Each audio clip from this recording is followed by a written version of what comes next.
आज का हमारा टॉपिक है वो है मिरर फॉर्मूला। मिरर फॉर्मूला का आज हम प्रूव करने जा रहे हैं किसकी हेल्प से, कौन के मिरर की हेल्प से। ठीक है। जो कि होता है 1/x=1/v+1/u। इसका प्रूव हम करने जा रहे हैं विद द हेल्प ऑफ कौन के मिरर। तो इसको प्रूव करने से पहले आपको कुछ साइन कन्वेंशन आना चाहिए, जिसमें जो यू होता है वो ऑब्जेक्ट डिस्टेंस होता है, जिसको हम निगेटिव में मेजर करते हैं। कौन के मिरर के लिए जो फोकल लेंथ होती है वो निगेटिव होती है, और इमेज डिस्टेंस वो निगेटिव हो सकती है और पॉजिटिव हो सकती है। नेगेटिव कब होगी? जब मिरर के सामने बनेगा ऑब्जेक्ट का इमेज, और पॉजिटिव कब होगी? जब मिरर के पीछे बनेगा ऑब्जेक्ट का इमेज। ठीक है। तो स्टार्ट करते हैं हम अपना प्रूफ। देखिए, ये कौन के मिरर है, ये इसकी प्रिंसिपल एक्सिस है, ये पोल है, पी पोल। ठीक है। ये इसका यहाँ पर मैंने ऑब्जेक्ट रख दिया इस ओ पॉइंट पर। ओ पॉइंट से एक इंसिडेंस रे 60 डिग्री पोल पर टकरा कर वापस आ गई। ठीक है।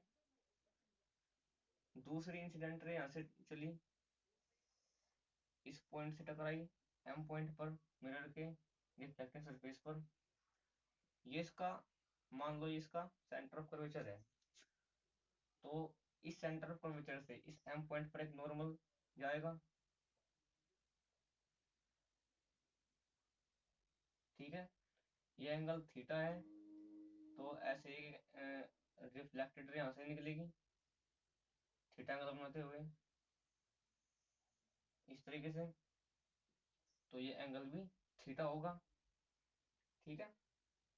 इसको अब एक्सटेंड कर देते हैं, और इसने प्रिंसिपल एक्सिस को आई पॉइंट पर काटा, और ये आई पॉइंट पर ही हमारी इमेज बनी है, क्योंकि पहले जो रिफ्लेक्टेड रे थी वो भी इसी प्रिंसिपल एक्सिस के अलोंग आ रही थी, और ये भी रिफ्लेक्टेड रे इसी प्रिंसिपल एक्सिस पर मीट हुई है। तो जहाँ पर रिफ्लेक्टेड रे मीट करती है वहाँ पर हमारी इमेज बनती है। ठीक है। चलिए, मान लो कि ये एंगल बीटा है, ये एंगल अल्फा है, और ये जो एंगल है ये गामा है। ठीक है।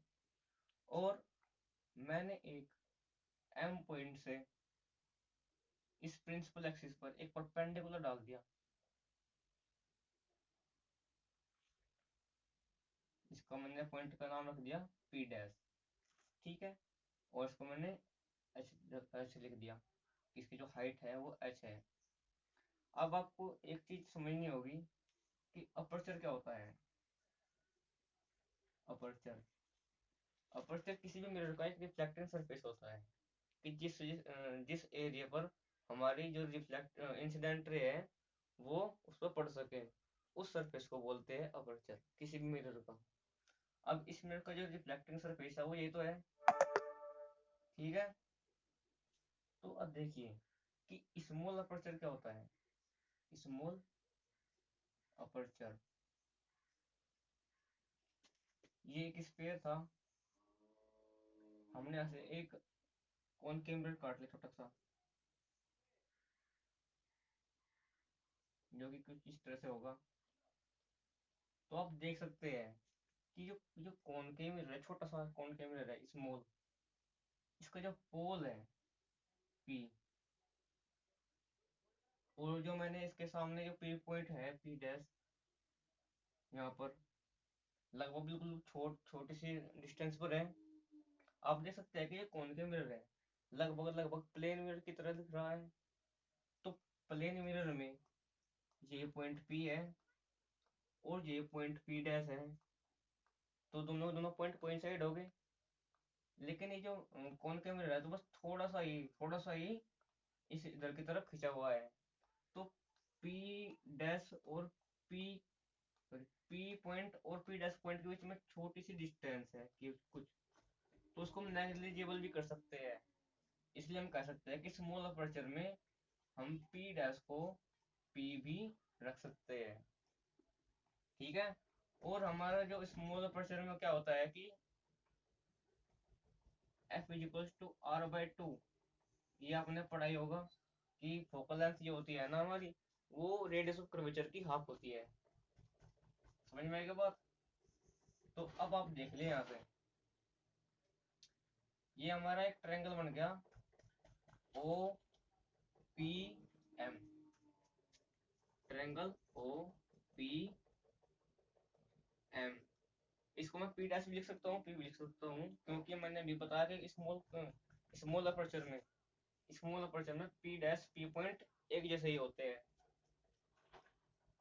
जो ओ पी एम ट्रायंगल है, ओ पी एम, इस ट्रायंगल में जो अगर मैं कहूँ कि tan थीटा, फिर tan alpha is equals to क्या होगा, height upon base, height upon base. Base क्या है, ओपी, और ओपी क्या है, यहाँ पर ऑब्जेक्ट रखा है, तो मिरर के पोल से ऑब्जेक्ट की डिस्टेंस को यू कहते हैं हम,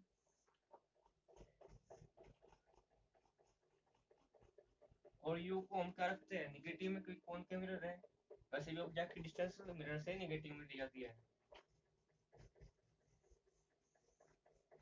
ठीक है, बात करें तो इस ट्रायंगल में I P M, triangle I P M, इसमें क्या होगा, tan बीटा बराबर के हाइट अपॉन बेस। तो हाइट अपॉन बेस क्या है, इमेज की मिरर से डिस्टेंस क्या होती है, v होती है ना, और यहाँ पर इमेज भी पहले बन रही है मिरर के सामने। मिरर कौन सा, कॉनकेव, तो निगेटिव ली जाएगी यहाँ पर, तो minus K H upon we. ठीक है, इन ट्रायंगल कौन सा लेंगे अब, C P M, C P M.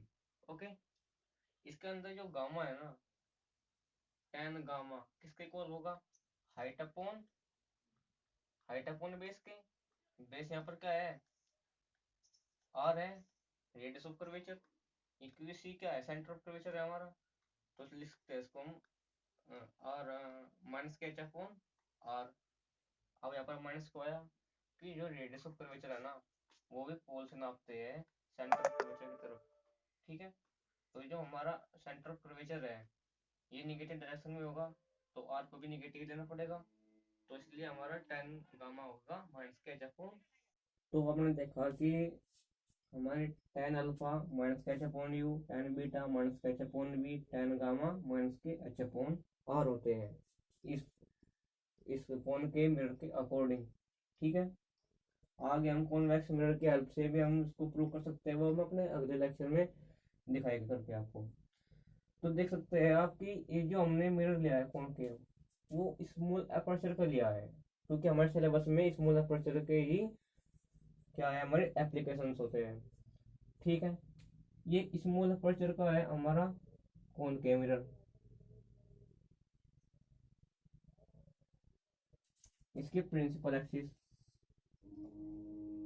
ठीक है, और ये ऑब्जेक्ट, तो एक रे तो ये चली गई यहाँ से इंसिडेंट रे, और ये रिफ्लेक्ट होकर वापस आ गई इस पोल से टकरा कर।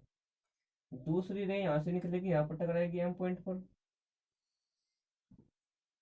तो आप देख सकते हो कि जो एंगल है अल्फा, वो इतना छोटा है कि जिससे कि हमारा जो tan अल्फा है वो नियरली अल्फा के ही इक्वल होता है। ठीक है, वैसे ही इसी तरह हम देख सकते हैं जो हमारा बीटा है आई पॉइंट पर, वो इतना छोटा है कि जिससे कि हमारा जो tan बीटा है वो नियरली बीटा के ही इक्वल है। ओके, बीटा के ही इक्वल है। सिमिलरली tan गामा भी नियरली गामा के ही इक्वल होगा, क्योंकि जो हमारा अपर्चर है ना बहुत छोटा है। जैसे कि आप जानते हैं कि जब हमारा थीटा वेरी स्मॉल होता है तो साइन थीटा नियरली नियरली होता है हमारा थीटा के, वैसे ही tan थीटा भी होता है हमारा थीटा के। ठीक है, यह आप लोगों को पता ही होगा, थीटा के इक्वल होगा क्योंकि ट्रायंगल की प्रॉपर्टी होती है कि exterior angle is equal to the sum of the interior and opposite angle. तो यहाँ पर गामा मिल जाएगा हमको अल्फा प्लस थीटा, जो कि हमारी पहली इक्वेशन होगी। सिमिलरली ट्रायंगल CIM, CIM के अंदर भी बीटा अल्फा प्लस थीटा के इक्वल होगा। In triangle CIM beta is equal to gamma plus theta, ये सेकेंड इक्वेशन होगी हमारी। अब मुझको क्या करना है, यहाँ से थीटा को एलिमिनेट करना है, मुझे थीटा नहीं चाहिए। तो क्या करना होगा, एलिमिनेशन मेथड, दोनों तरफ नेगेटिव कर देते हैं, थीटा कट जाएगा, गामा माइनस बीटा बराबर alpha minus gamma. Minus gamma इधर आकर प्लस गामा में आ जाएगा और माइनस बीटा इधर जाकर प्लस बीटा में आ जाएगा। यहाँ से देखते हैं क्या आया, 2 gamma is equal to alpha plus beta. ये हमारा फाइनल रिजल्ट यहाँ से आ गया। अब देखते हैं जो tan अल्फा था वो नियरली नियरली किसके था, इक्वल अल्फा के। तो tan अल्फा की value minus H upon you है, तो यहाँ पर रख देंगे बीटा। बीटा किसके इक्वल है नियरली, tan बीटा के। tan बीटा की वैल्यू ये वाली माइनस एच अपॉन बी, यहाँ पर रख देंगे। सिमिलरली गामा की इक्वल भी वैल्यू यहाँ रख देंगे। तो 2 इंटू गामा की वैल्यू माइनस की एच अपॉन आर, जो कि इक्वल होगी किसके, अल्फा की वैल्यू क्या रखोगे, minus K H upon you plus beta. Beta की वैल्यू क्या है, minus K H upon we. Okay, तो माइनस माइनस कैंसिल तो हो जाएगा सर, लेकर कॉमन यहाँ से, ऐसे हमारा एच भी कैंसिल हो जाएगा। तो आंसर क्या आया, 2/r is equal to 1/u plus 1/v। 2 को नीचे ले आएगा हम इस r के, तो क्या आ जाएगा 1/r/2 बराबर 1/u प्लस 1/v। r/2 क्या होता है स्मॉलर प्रेशर के लिए, f is equal to r/2 focal length, 1/f is equal to 1/v plus 1/u। तो ये हमारा जो मिरर फॉर्मूला है वो प्रूव हो चुका है। ठीक है, तो अगले लेक्चर में हम क्या करने वाले हैं कि मिरर फॉर्मूले को प्रूव करेंगे, किसके हेल्प से, कॉन्वेक्स मिरर की हेल्प से करेंगे।